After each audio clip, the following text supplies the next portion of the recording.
Okay, here I am on Educreations, and I went to educreations.com, as you can see up here.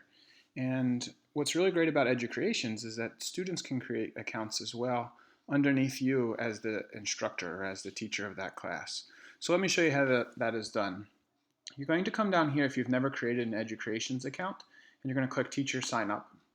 And you're going to go through the sign up process. You put your first name, your last name.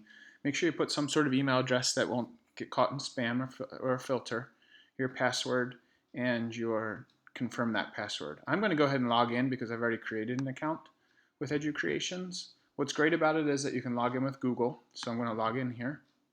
And what you're going to see are all my lessons. And these are lessons that have been done by students. Some of them have been created by myself. But you can see that 4 months and 3 weeks ago, multiplying fractions was completed. 8.1 1 year and 1 month ago.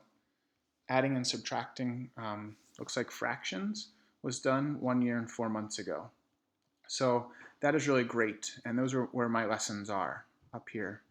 I can also go to classes, and I can create a new class. You can see I have two classes here, my class and a second grade class that shares my iPads.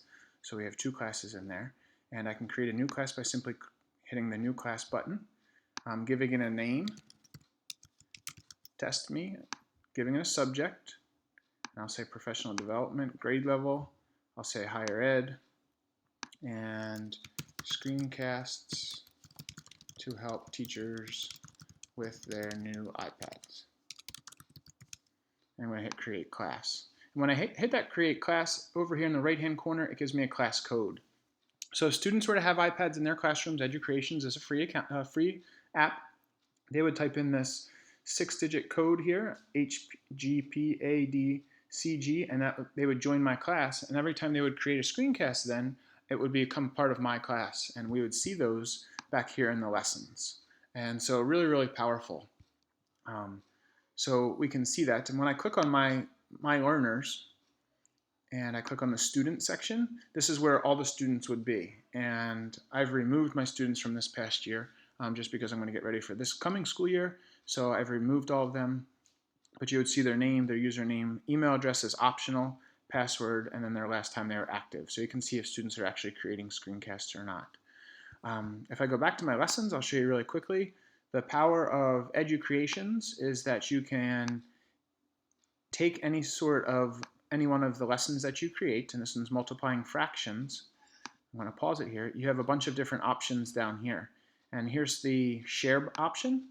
So I can take and I can embed it, or I can take the link and I can put that somewhere.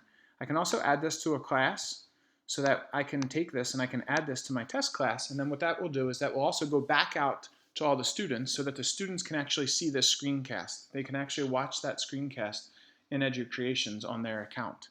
So that's great as well. And then I also have viewing statistics here. This is a pro version. You can upgrade to Pro for a year for $99, and I will put a link to all the features of the difference between the free version and the Pro version. But that's the basics of how to create an Educreations account and how to link something to Educreations.